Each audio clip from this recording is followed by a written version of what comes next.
Hi, Vijay Mistry here, and thank you very much for joining me in this third video, which is Finance for Directors and Executives. This is exclusively to do with building your competence in financial matters. So in this particular video, I'm going to share with you what are the 3 reasons why companies fail. And these are trends which I've picked up during my experience and what I've come across with organizations. And I'll also share with you some insights on what you need to watch out for as far as budget is concerned.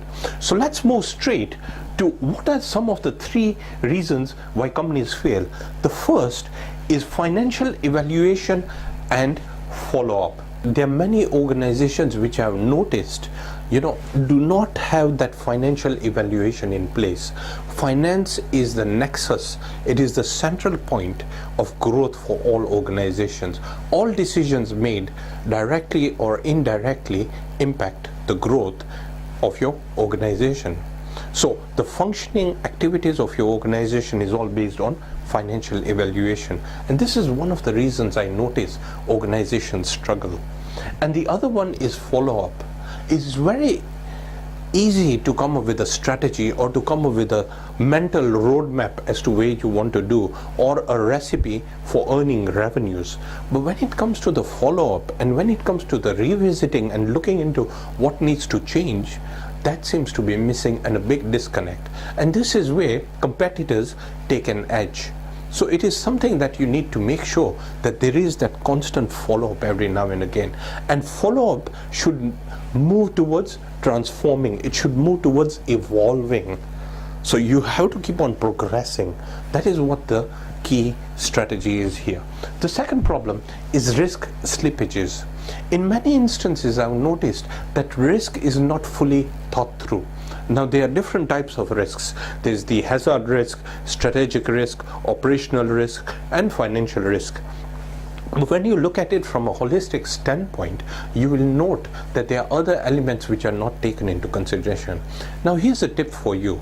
Look into what it is from a contingency standpoint. What if alternates are important when it comes to a risk, rather than just jumping into something, because then you move into a reactionary mode if something goes wrong.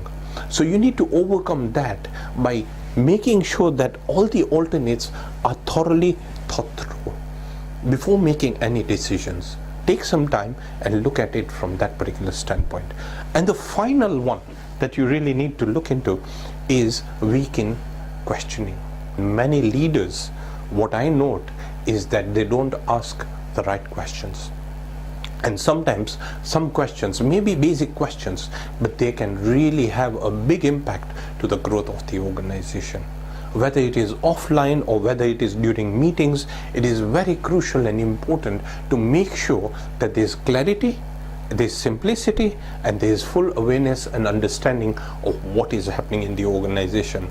A single disconnect can lead to a failure in an organization. Always ask those questions. What does this really mean?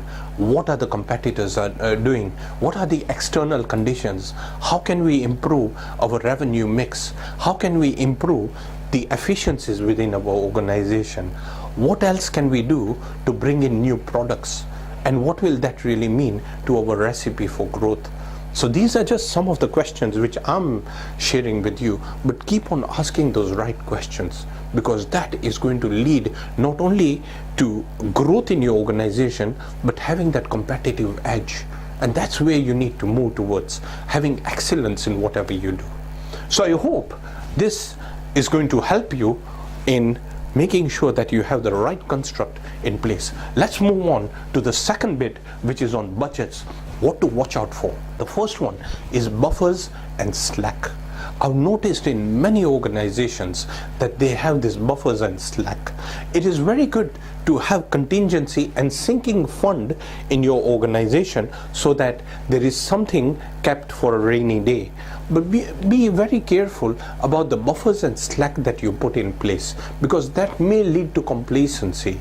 Look into the interpretation and what it really means to the growth of your organization.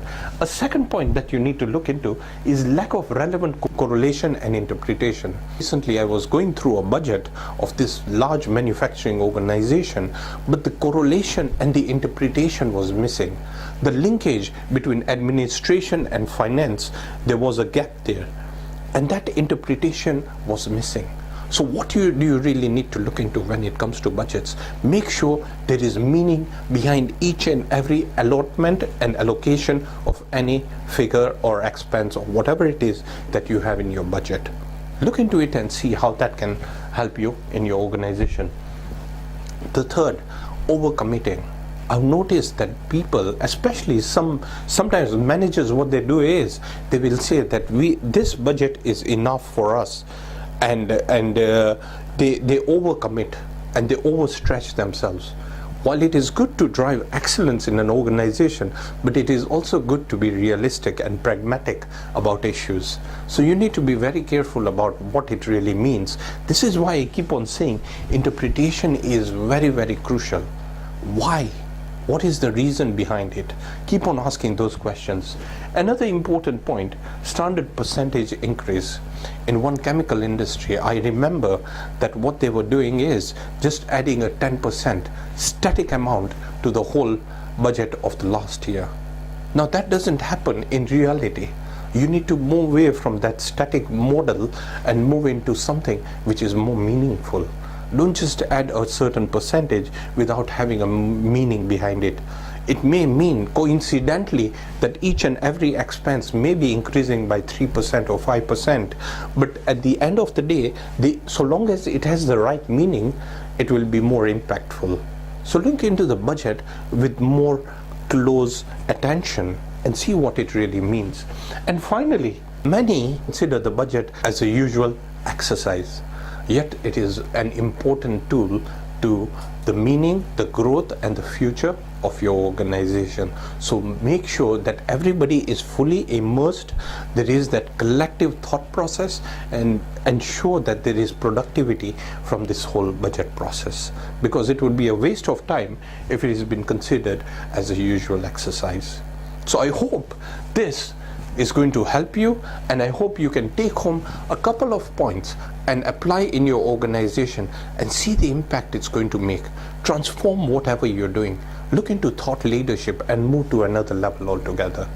So, my dear friends, thank you very much for watching this third video series.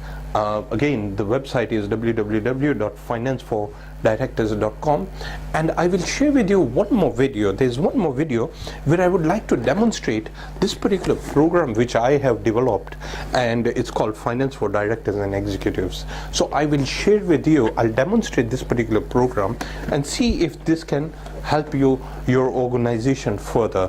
So I look forward to seeing you in the next video, but for now, thank you very much. Apply some of the points which I've discussed, and I look forward to seeing and working with you. Thank you very much.